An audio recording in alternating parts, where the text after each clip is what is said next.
What if I told you that somewhere in the forgotten corners of medieval Europe, a king once commanded his entire army to march straight into the ocean? What if I told you that not a single soul returned from those dark waters, except one? And what if that lone survivor carried with him something so terrifying that scribes refused to record the full truth, leaving us only fragments of whispers and nightmares? Tonight, we dive into one of history's most chilling military disasters, a story so bizarre that it was deliberately erased from official records. This is the tale of King Aldric the Obsessed, and the day he sent 10,000 men to their deaths in pursuit of something that should never have been found. The year was 1327. The kingdom of Valdris, nestled between the fjords of what we now call the North Sea, was ruled by a monarch whose descent into madness would become legendary among those brave enough to speak of it. King Aldric had inherited a prosperous realm, rich in trade and blessed with fierce warriors who had never known defeat on land, but the sea. The sea had always whispered to him. It started with the dreams. Palace servants reported hearing the king screaming in his chambers, night after night, speaking in tongues that no scholar could identify. He would wake drenched in sweat, his hands clawing at his throat as if trying to remove invisible chains. When questioned about these episodes, Aldric would only mutter about voices calling from beneath the waves, promising him power beyond imagination. The first sign of his deteriorating sanity came when he ordered the construction of a massive stone. Thrown on the beach, facing directly toward the endless horizon, he would sit there for hours, sometimes days, his crown slowly rusting in the salt air, while courtiers begged him to return to his duties. But Aldric heard nothing except the song of the deep. Then came the collector, a gaunt figure in tattered robes who arrived at the castle one fog-shrouded morning, carrying a satchel that seemed to writhe with its own life. No guard remembered letting him pass, yet there he stood in the throne room, presenting the king with objects that defied explanation. Shells that hummed with unearthly melodies, pearls that glowed with sickly light, and scrolls written in a script that hurt the eyes to look upon. The collector spoke of ancient cities beneath the waves, of civilizations that had thrived in the crushing depths long before man had learned to walk upright. He told tales of treasures beyond counting, guarded by beings that were neither fish nor man but something far older and infinitely more terrible. And he promised King Aldric that all of this could be his, if only he was willing to pay the price. What price, you might ask? The lives of his entire army. The collector explained that the Deep Ones, as he called them, demanded a tribute of warriors, not as slaves or prisoners, but as willing participants in some unholy ritual that would open the gates between the world of men and the world beneath the waves. 10,000 souls, marching voluntarily into the sea, would be enough to seal the pact. Any sane ruler would have had the stranger executed on the spot. But Aldric was no longer sane. The whispers in his dreams had grown into roars, and the promise of dominion over both land and sea consumed his every thought. He agreed to the collector's terms without hesitation. Convincing an army to march to their deaths should have been impossible. But Aldric was cunning in his madness. He told his soldiers that enemy ships had been spotted just beyond the horizon, vessels filled with treasures from distant lands. He spoke of a new military strategy, a surprise attack that would take the invaders completely off guard. The plan was simple. His warriors would march into the shallow waters and board hidden boats that would carry them to victory. Of course, there were no hidden boats. There were no enemy ships. There was only the hungry sea and whatever dwelt within its depths. On the morning of the march, strange phenomena were reported throughout the kingdom. The tide remained unnaturally high despite the position of the moon. Schools of fish fled the coastal waters in such numbers that their silver bodies formed a writhing carpet on the surface. Most disturbing of all, the water itself seemed to pulse with a faint greenish luminescence that hurt to look at directly. But the soldiers, loyal to their king and convinced of their mission's righteousness, formed their ranks on the beach. 10,000 of Valdris's finest warriors, armed with sword and spear, ready to die for their sovereign. They sang battle hymns as they prepared to enter the water, their voices carrying across the waves like the funeral songs of the damned. King Aldric watched from his stone throne as his army began their march. The first ranks waded into the surf with confidence, their armor gleaming in the pale morning light. But as they moved deeper, something began to change. The water around them started to churn and bubble, as if something massive was rising from the ocean floor.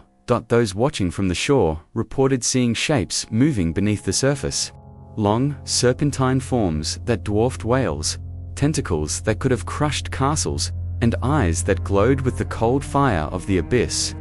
The very sea seemed to come alive, reaching up with countless appendages to embrace the advancing warriors. The soldiers realized their doom too late. As the water rose to their chests, then their necks, panic began to spread through the ranks. Some tried to turn back, but found their feet trapped by unseen forces. Others attempted to swim to safety, only to be dragged down by creatures that defied description. The lucky ones drowned quickly.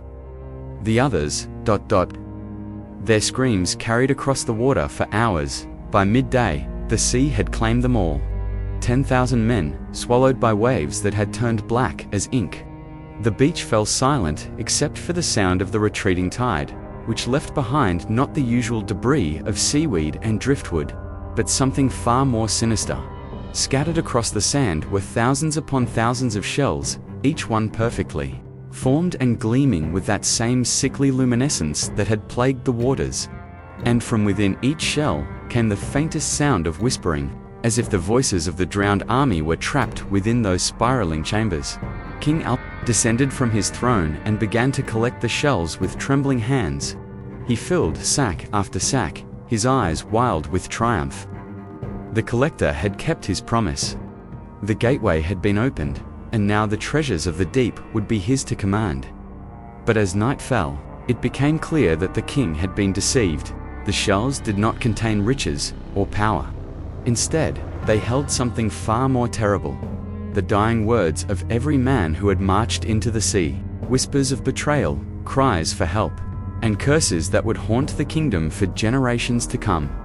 The palace staff found Aldric the next morning, sitting on his throne room floor, surrounded by thousands of whispering shells. He was completely mad, his hair turned white as sea foam, his eyes reflecting the same greenish glow as the cursed objects around him. When guards tried to approach, he would scream about the deep ones coming to collect their due, about cities rising from the ocean floor to reclaim the land. But the most disturbing discovery came 3 days later, when a lone figure staggered into the capital city.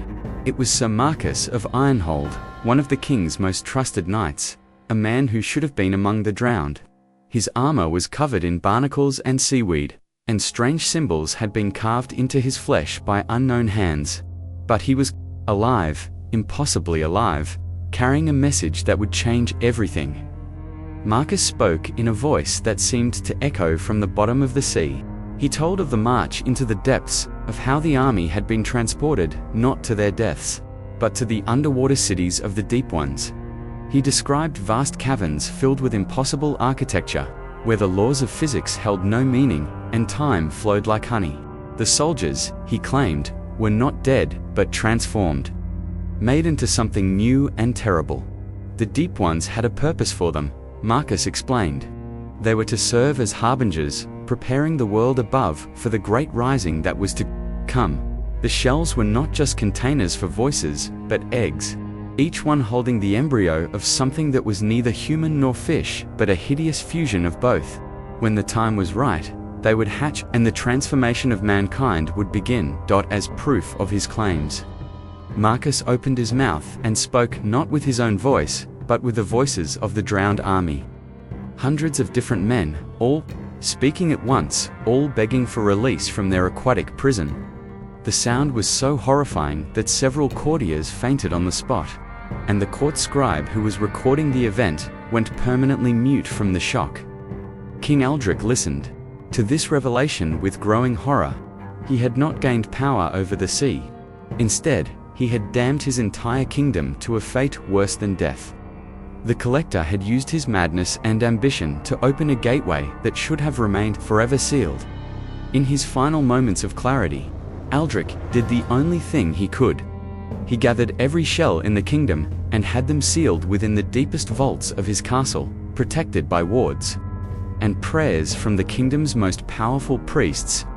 Then he took his own life, driving a consecrated blade through his heart while standing waist-deep in holy water, hoping that his death might somehow undo the terrible bargain he had made. But the damage was done. Over the following months, strange tides began to plague the coastlines of northern Europe. Ships would disappear without trace, their crews never to be seen again. Coastal villages reported sightings of figures walking on the ocean floor, visible through the clear water, still wearing the armor of Valdres's lost army. And sometimes, on the darkest nights, fishermen would haul up nets, filled not with fish, but with shells that whispered in voices they almost recognized. The kingdom of Valdres itself simply vanished from history. Maps from the period show a thriving coastal nation, but by 1330, all references to it had disappeared from official records. Some scholars believe it was deliberately erased, wiped from the pages of history by those who knew the terrible truth of what had transpired. Their dots, Sir Marcus, the sole returning survivor, lived for 7 more years after his emergence from the sea. But he was no longer truly alive in any sense that mattered. His body showed no signs of aging or injury, yet he spoke constantly of voices calling to him from beneath the waves. On the anniversary of the army's march, he would walk to the nearest coastline and wade into the water, only to emerge hours later with more shells clutched in his hands. In 1334, Marcus finally answered the call that had been tormenting him. Witnesses reported seeing him walk into the sea during a violent storm, his arms outstretched as if embracing invisible figures in the waves. His body was never recovered, but the next morning, the beach was covered with shells that bore his voice, mixing with the chorus of the 10,000 who had marched before him. The shells themselves remained a mystery. Those brave enough to study them discovered that each one contained not just voices, but memories. Touching them would grant brief glimpses into the final moments of the drowned soldiers, visions of impossible cities and creatures that should not exist. Several researchers went mad from these experiences, and eventually, the remaining shells were scattered across the world, hidden in private collections and forgotten vaults where they could do no more harm. But even today, over 7 years later, reports continue to surface of shells washing up on beaches across northern Europe. Shells that whisper in archaic dialects, shells that glow with their own internal light, shells that sing lullabies in voices that sound almost, but not quite, human. Marine biologists have studied these specimens extensively, but none can explain their properties or even identify what species of creature originally inhabited them. The most disturbing aspect of these modern discoveries is that the shells seem to be multiplying. What started as isolated findings has become a regular occurrence, with hundreds of specimens recovered each year. Some researchers believe this is evidence that whatever process began in 1327 is still ongoing, that the transformation of the army was not an end but a beginning. There are those who claim to have heard the shells whispering prophecies. They speak of a time when the seas will rise higher than ever before, when the deep ones will reclaim the surface world that was once theirs. They describe armies of the transformed marching from the waves, neither alive nor dead, ready to serve. Masters that have waited patiently in the depths for their moment of triumph. Whether these prophecies are true, or merely the ravings of minds touched by madness, one thing remains certain. Somewhere beneath the waves of the North Sea, in cities that exist beyond the reach of sunlight, the lost army of King Aldrich continues to serve. They march in perfect formation through coral holes and chambers of living stone, their voices adding to a chorus that grows stronger with each passing year. And sometimes, on the darkest nights when the moon is new and the tides are at their highest, those who live near the coast report hearing something impossible carried on the ocean wind. The sound of 10,000 voices singing in unison, a battle hymn from a forgotten kingdom, growing louder and more distinct with each rising tide. So the next time you find a shell on the beach, one that seems to glow with its own inner light. I suggest you leave it where you found it. Some whispers are meant to stay buried beneath the waves, and some armies should never be allowed to complete their march. The king ordered his men into the sea, got exactly what he bargained for. The question is, are we prepared for what he unleashed?